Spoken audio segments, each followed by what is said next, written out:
Our scripture for this evening comes from Exodus chapter 3, verses 9 through 11. Again, Exodus chapter 3, verses 9 through 11.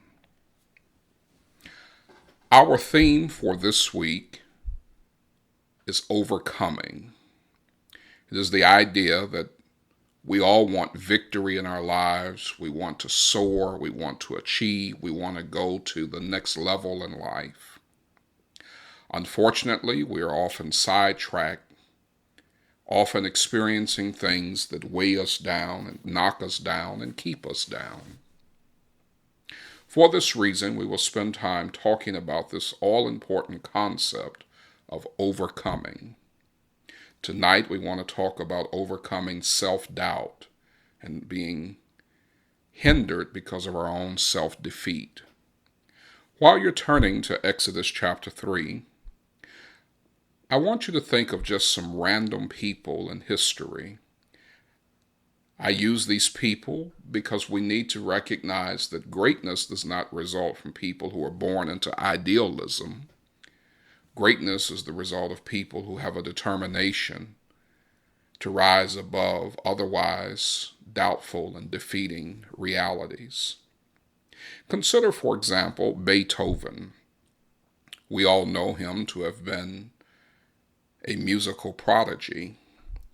Did you know that his teachers thought that his musical skills were nonsense? Well, as the rest of the story goes, he is famous for having done with music what no one before or after him has been able to do. Colonel Sanders. Oh, we love Colonel Sanders. There are KFCs all across this country and even abroad. It is reported that Colonel Sanders was rejected by about 1,008 businesses who would not buy his recipe. He was a sixth grade dropout, and he never really held down much of a steady job, having gone from job to job to job. But we see what determination got him.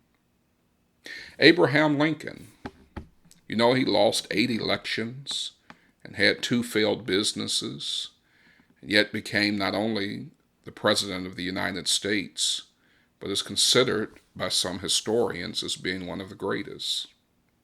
Again, these are random people from history, but it illustrates the idea that these are people who are flawed just like we are. And I want us to recognize that we can rise above those flaws to achieve great things in our lives. The greatest example I can share with you is the person named Moses. Listen to these words in Exodus chapter 3, starting in verse 9. Now therefore, behold, the cry of the children of Israel is come unto me, and I have also seen the oppression wherewith the Egyptians oppress them. Come now therefore, and I will send thee unto Pharaoh, that thou mayest bring forth my people, the children of Israel, out of Egypt. And Moses said unto God, Who am I, that I should go unto Pharaoh, and that I should bring forth the children of Israel out of Egypt? Who am I? Before we become too critical of Moses, how often have we uttered these words, and even if not uttered them, have been guilty of the thought behind the words, self-doubt, which leads to self-defeat? I want you to take note of some scriptures, and in your personal time of study, read these supporting scriptures to see how they align with helping us to learn how to overcome. The first principle that I want to share with you is that your past does not have to limit your potential. All of us have a past. All of us have done things that we are ashamed of. And if we could go back in time and undo some things, surely all of us have a laundry list of stuff we would undo. Did you know that Moses had killed a man? In Exodus chapter 2, verses 11 and 12, we see this assault, this murder, and then him trying to hide the body. Some would say, well, he's a felon. He's a person guilty of a heinous crime. Surely God couldn't use him. Yet this is an example of the fact that your past does not have to limit your potential. Whatever is in your past, always remember that God is the God of today, not the God of yesterday. He says, I am the great I am, not the great I was.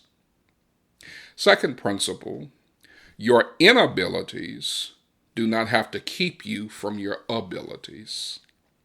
Your inabilities, those are the things you cannot do. You know how often we talk about what we can't do, what we're not capable of. We can spend so much time looking at what we cannot do that we don't see what we can do. Moses was not a great speaker. He was not gifted with oratory ability. As he asked the question, who am I? He also asked God, why would you send me to go and deliver such a great message to a great man as Pharaoh when I don't even possess great oratory skills? We see this in Exodus chapter 4, verses 10 and 11. Never allow what you think you cannot do to keep you from doing what you can do. Number 3, your willingness to receive from the Lord helps you to be ready for the next level in your life. When Moses gave these excuses about what he could not do, it is in Exodus 4 and verse number 12 when God says, I'll be with your mouth and I'll teach you what to say. Again, God said, I'll be with your mouth and I'll teach you. Do you recognize how much we could do and how much we could accomplish if we would just be willing to receive from God? Stop making excuses. Stop making self-defeating statements. Stop doubting yourself. If you open yourself, submit to God, humble yourself, be willing to receive from Him, what mighty, powerful, awesome things you can do in your life. Last, you have to align with the right people to get the right outcomes. Let's go back to this idea that Moses did not possess great oratory ability. It is in Exodus chapter 4 and verse 14, where God says, you have a brother named Aaron, and he's a great speaker. Take him with you. Oh, how I love that. You see, the problem that we tend to have is we like to be around people who are like us because we're comfortable. We don't have to stretch ourselves. We don't have to be, do, or say anything different. But when you're around people just like you, all you'll ever get is all that you've ever been. You have to have a level of security within yourself to receive from other people. Don't be afraid to put people around you that outshine you, people around you that can do what you cannot do, people around you that offer a gift, a talent, an ability, a thought, a perspective. That does not make you less of a person. It makes you a sharper person to at least have the sense to put some sharp people around you. All of us want to go to the next level in life. I just believe that about you. All of us want to do great things. We can be overcomers, but we have to get rid of self-doubt, which leads to self-defeat. Study the life of Moses. Study these principles and the scriptures that have been shared. And you too can go to the next level because we serve an awesome and powerful God.